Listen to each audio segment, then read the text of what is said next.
اور اگر امام حسین کی قربانی نہ ہوتی تو یزید کی جتنی سیاہکاریاں ہیں، یزید کی جتنی برائیاں ہیں، وہ آج اسلام کا ایک پارٹ ہوتی۔ ساری دنیا، مدینہ نہیں بلکہ جہاں جہاں بھی اس کی حکومت تھی، سبھی لوگ یزید کی بیعت کر رہے تھے، تو تنہا امام حسین ہی ہے، کیونکہ یہ بھی سوال ہوتا ہے کہ جب سب بیعت کر رہے تھے تو امام حسین نے کیوں نہیں کی؟ بہت اچھی بات ہے۔ دیکھیے پرسنٹیج ہمیشہ دیکھا جاتا ہے، اور اسی لیے آپ دیکھیں حکومتوں میں وہ لوگ کہ جو مثلا کسی کو ووٹ نہ دیں وہ تعداد میں کم ہوتے ہیں۔ مثلا اگر کوئی جیت گیا 60% ووٹ لے کر، تو 40% جنہوں نے ووٹ نہیں دیا ان کی کوئی ویلیو نہیں ہوتی۔ جی اب جب تک وہ 60% ووٹ مل جانے والا انسان حکومت پہ رہے گا، وہ 40% کو اگنور کرے گا، اس لیے کہ انہوں نے ووٹ نہیں دیا ہے۔ اگر آپ اس زاویے سے دیکھیے تو خود یزید کی ناکامیابی سامنے آتی ہے، یعنی اس لیے کہ بظاہر اگر آپ دیکھیے تو 99% لوگ، تقریباً اس زمانے کے 99% لوگ یزید کے ہاتھ پہ بیعت کر رہے تھے۔ کچھ چنندہ افراد کہ جن میں خود سرکار سید الشہداء امام حسین ہے وہ بیعت نہیں کر رہے ہیں، جی تو 1% 2% کی تو ویلیو نہیں ہوتی ہے۔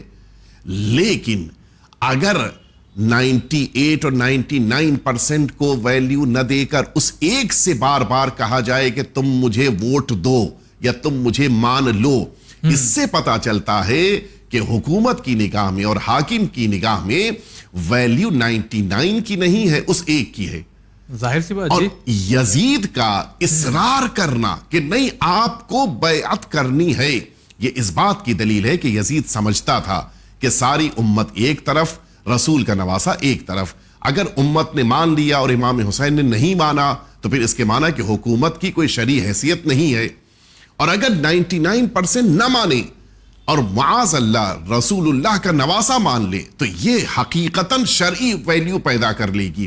اس بات کو وہ اچھے سے سمجھتا تھا، اسی لیے ساری امت کے بیعت کر لینے کے باوجود اس کو نہیں لگ رہا تھا کہ میں حاکم ہوں، اس کو لگ رہا تھا کہ میں اصل حاکم تب سمجھا جاؤں گا جب امام حسین بیعت کر لیں گے۔ اسی لیے امام حسین پر اتنا دباؤ، اتنا پریشر، ادھر سے اتنا پریشر ہے کہ بیعت کرنی ہے اور ادھر سے اتنا انکار ہے کہ نہیں بیعت نہیں کرنی ہے۔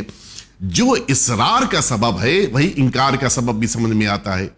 یزید دیکھ رہا تھا کہ اگر امام حسین نے بیعت کر لی تو میرا سارا حکومتی کام شرعی ہو جائے گا، اور امام حسین دیکھ رہے تھے کہ اگر ذرا سا بھی بیعت سے متعلق کوئی بیڈ میسج چلا گیا، کوئی غلط پیغام چلا گیا، تو نتیجہ یہ ہوگا کہ یزید کی ساری برائیاں اسلام کا حصہ بن جائیں گی۔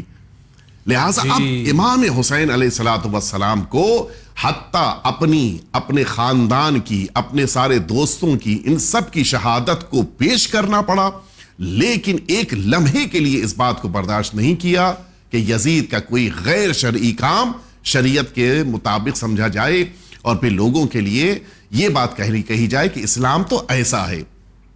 امام حسین علیہ السلام کی قربانی کا اصل مقصد یہی تھا کہ اسلام اور شریعت کو بچا لیا جائے۔ جی اور اگر امام حسین کی قربانی نہ ہوتی تو یزید کی جتنی سیاہکاریاں ہیں، یزید کی جتنی برائیاں ہیں، وہ آج اسلام کا ایک پارٹ ہوتی، اور آج مسلمان اسی کے اوپر عمل پیرا ہوتے ہیں۔